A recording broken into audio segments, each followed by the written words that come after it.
Tracy Ferrand here. I'm looking at grace and grace and grace. So grace from mainly three or more perspectives. What grace is, from a religious perspective, also from a legal perspective, is offering pardon to someone. Right? That's one. And also it's offering pardon on a basis. So it is not just offering pardon just because. Right? And thirdly, how do we manage this grace that we've been given? So from just a secular perspective or a legal perspective, as I'm not a lawyer, I'm not a judge, so I'm open to being corrected if I move in the wrong direction. I thank you very much. However, when grace is given from a religious perspective or a spiritual perspective, it is a gift. It is a gift. And when you give a gift to somebody, it must be on a particular basis. It must be on what basis are you giving this gift to this person? When you give this gift, if I give a bag of apples to somebody and I watch them throw it away, I will not be giving them another bag of apples. If I give somebody a car and I watch them wreck the car, right? Or I watch them sit the car and don't drive the car ever, the car just rotten and spoil, I am not going to be giving them another car, and I'm not going to be giving them another bag of apples. Right? So grace is a gift. You don't control the gift because you're already giving it to the person. But in terms of your next output of gifts, you will not be giving it to the person because it is showing that they have no regard for this gift of grace. And any gift that you receive, you must be able to manage it well. Right?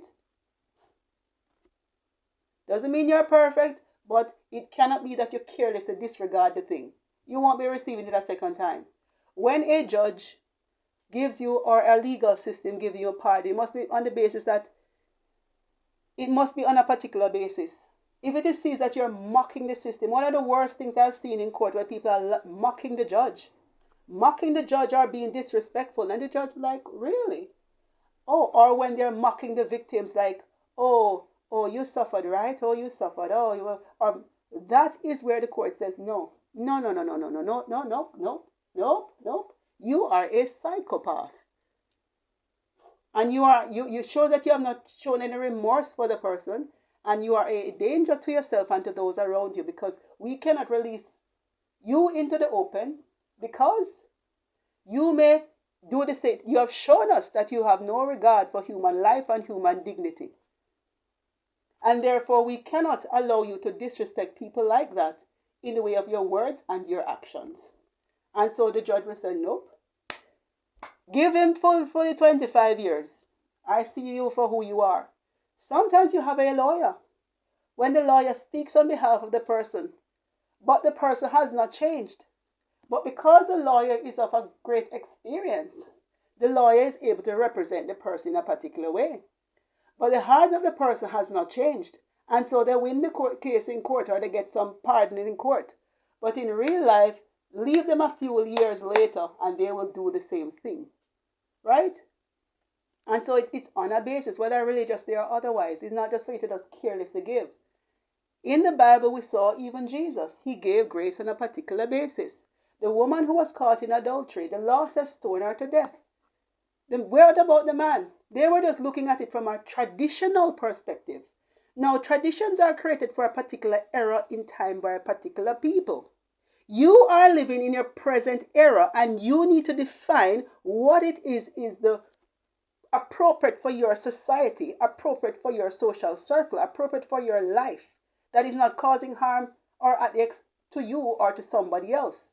Within guidance, of course. It's not as if you do what you feel like, but you develop traditions according to what is suitable. Just as though you develop technology, nobody's digging holes and pooping in the ground. They're having toilets now. At one point it was just no flush toilet at one particular century. Now there's flush toilet systems, so you develop the technology according to your time. Therefore, your tradition should be reflecting the effectiveness of that particular time that gets the job done. Right? So when you stay stuck in a tradition of somebody who said it 2 years ago, mind you, I'm not talking about principles, because principles do not change. Principles does not change, but the method will change. How you do things will change, right? But the goal is the same. is to have a hygienic society, so to speak, in that particular example. The goal is to get somewhere. You may have been riding a horse, but now you're taking a train. You may have used to take a ship, now you're taking an airplane. So the goal is to get somewhere, but you're changing the method by which you do it. Likewise, so you cannot be so we need to be riding horses, right? Unless you're doing it for recreation or what, or there's no other trek based on the trek that you're going through. In the same way, tradition must be suitable to what it is that you have existing now. And so they were stuck trying to stone this woman based on tradition and no principle of truth and grace and principle. And the principle is that the man also committed a crime. As an equal human being, he also committed a crime. Not only that, he had a contract in place with another woman, a marital contract, and he breached that contract because he knew he was married. But nonetheless, they were only stoning the woman, which does not make any sense. And so you see the grace and the wisdom of Jesus Christ, this timeless spiritual figure, being timeless in his actions. So everything is for a particular reason and a particular purpose. So you don't just take grace and just give it to people. What you will create is a very lascivious, corrupt society when you do things like that. Because you're not operating in grace, you're operating in carelessness. God is not a careless God.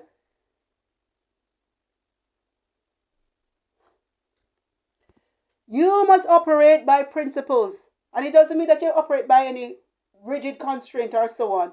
But it means there's law of life and liberty. But liberty comes with responsibility. Liberty comes with principles. Otherwise, you destroy yourself and other people in the long run. So in order to enjoy this liberty and this freedom, you need to be able to manage yourself and the gift of grace. Whether it is grace by the law in the court system or grace by spiritual law. You cannot just be careless like that. Likewise in the principle of Paul. Paul was Saul who became Paul. Even though Paul had lived a life where he committed some dangerous acts, nonetheless, when he came to the light, he did not make any excuses for himself. He did not shy and say, oh, because I live this certain life, I have no right to judge anybody else. No, he knew that he was of a dark place, a misguided place where he was educated and taught and shaped in a particular mindset. And so when he received the scales were removed from his eyes and received the truth and the spiritual light, then he operated in that way. But a lot of people nowadays, what they do is to say, oh, because I was doing this, I have no right to set a standard. Because I was doing this, I have no right. No, you're a hypocrite if you're doing the same thing and then judging other people. Or you're tolerating the same behavior from somebody while judging somebody else. That's a hypocrite. But if you have moved on and genuinely changed your life and received the gift of grace yourself, and you have come to the light, you have no fear in you because you've already turned away from darkness. You've already walked away, so there's nothing in you that the enemy can use against you. But if it is that you're still walking in the belief and the hypocrisy and generalship, that's a different situation. And so we see Paul pronouncing judgment on the church. Paul pronouncing judgment on this society. Paul speaking up in the council, in the courts, and so on. Court mean the courts of the king or the courts of the governor, whatever, what have you, right? And so even on the church, there was something wicked that was happening in a particular church, right? And Paul said, no, this evil he wasn't trying to cover up anything to protect and to look religious. No. I judge the inside as I judge the outside. And that is what it was about. So grace is offering pardon, whether on a legal basis, whether on a spiritual basis. Grace is also a gift of pardon, but it must only be on a particular basis. Otherwise, you put the risk of perpetuating wicked behaviors and consequences. And so you ought to be careful in how you choose this grace thing.